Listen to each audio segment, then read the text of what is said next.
Hello friends, if you are a Green Bay Packers fan, you are in the place here on this channel. I will bring you all the news from your team. I only ask you to like the video and subscribe to the channel, thank you. The replacements, hundreds of targets are available in the Packers' new offense. Jordan Love has big shoes to fill in Green Bay with a young group of pass catchers assembled around him.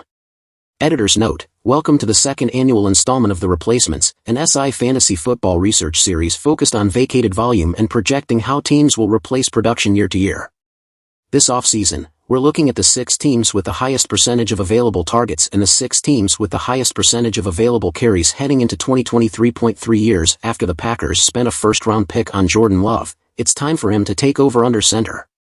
Since that surprise selection in the 2020 draft, Green Bay made 2 NFC championship games and Aaron Rodgers won a pair of MVPs while Love has just one career start to his name. Rodgers was traded to the Jets this offseason, which will allow Love to finally succeed the future Hall of Fame quarterback under the bright lights of Lambeau Field. Rodgers brought a few of his former teammates with him to New York. Allen Lazard signed with the Jets before the trade was even official, and Randall Cobb followed suit soon after the deal was done.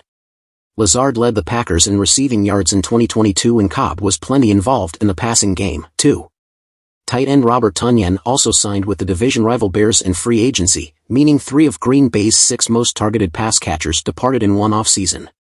The Packers are second in the NFL in total vacated targets, 258, and third in percentage of vacated targets, 47.7%, according to 4for4.com. They have a lot of opportunities up for grabs, most of which will be funneled to returning receivers, though some will go to the rookies the front office selected to build around Love. Veteran running back Aaron Jones is back in the fold, as are second-year receivers Christian Watson and Romeo Dew, second and fourth-round picks in the 2022 draft, respectively. Green Bay opted to add skill position players in the draft rather than on the open market and selected receiver Jaden Reed and tight end Luke Musgrave in the second round and tight end Tucker Kraft in the third. This coming season will be Matt LaFleur's first as a head coach without Rodgers. The Packers' offenses in his 4 years at the helm have been roughly middle of the pack in pass percentage, 56 to 60%. They had the best offense in the league in 2020 and were elite again in 2021, though they took a massive step back last season. An offense led by Love could bear fantasy value, though the sportsbooks aren't overly optimistic about Green Bay's playoff hopes with a win total set at 7.5.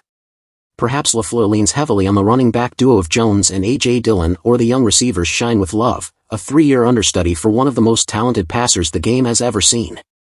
These are the players who will fill the gaps in the Packers' offense in 2023, which will have a new QB1 for the first time in well over a decade. Watson certainly made the most of his opportunities as a rookie, and he exploded late in the season after a slow start.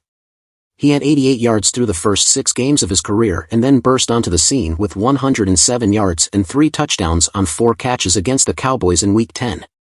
That began a ridiculous run in which Watson scored 8 total touchdowns in a 4-week span. He was the WR3 for weeks 10 to 13 and the WR9 from week 10 on. That scoring production may be difficult to replicate, but it's clear that Watson staked his claim as a big play receiver with an average depth of target of 13.8 yards. He can certainly expect to be more involved week to week in the passing game in 2023. He never saw more than 8 passes come his way, even after he broke out. Watson finished 5th on the team in targets, 66, in receptions, 42, yet his 611 receiving yards were second only behind Lazard and 5th most among first-year players. His ability to create a connection with Love deep down the field will dictate whether he can deliver on his WR22 average draft position. It's possible, even likely, that Watson makes fewer trips to the end zone, but his opportunities skyrocket as he vies for the WR1 spot in the offense in his sophomore season. Aaron Jones. Jones is heading into his age 29 season, and the history of the position says that he should be on the decline. However, he just recorded his 5th consecutive top 10 finish at the position despite scoring just 2 rushing touchdowns. How? In part, because he vacuumed up a large percentage of Davante Adams's vacated volume and set career highs in targets, 72, and receptions, 59, and added 5 scores through the air. He could do the same yet again, this time for Love, who might find dumping the ball off to Jones to be a helpful safety net in his first year as a starter. Only 7 running backs saw more targets than Jones in 2022. He worked very close to the line of scrimmage as his average depth of target, 0.2 yards, was a career low and his 6.7 yards per catch were his fewest since his rookie year. Still, volume is the name of the game, and Jones, who has held off Dillon as the lead back in Green Bay, should see his target count tick up for the 3rd season in a row. Romeo Dew. Dew, who was drafted 2 rounds after Watson, was marginally more involved than his fellow first-year wideout as a rookie on a per-game basis.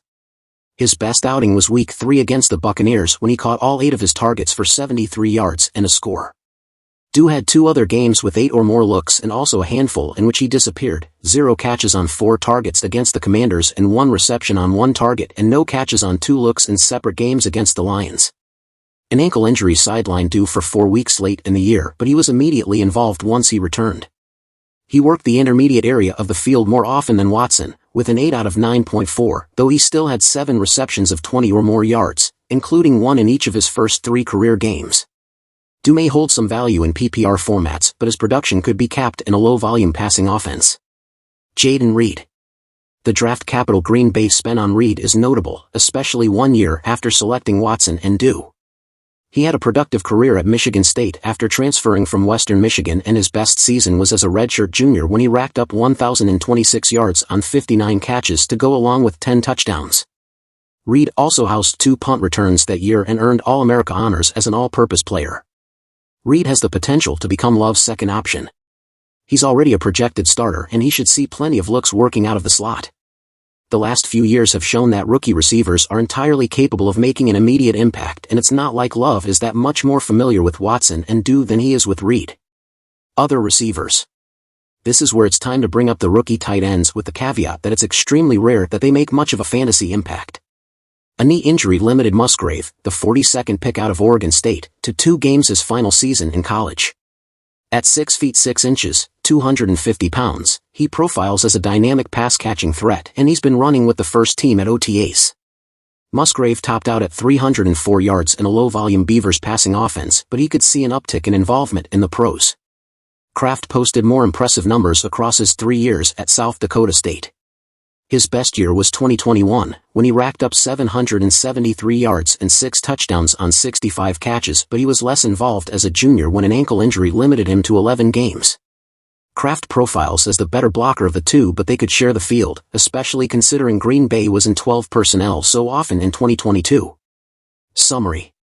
If Jones sets another career high in receptions and/or receiving yards, he'll prove to be a massive value in the 5th round.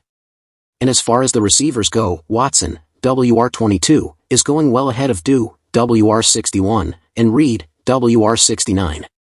There's no guarantee that Love supports even 1 fantasy-relevant pass catcher, let alone 3.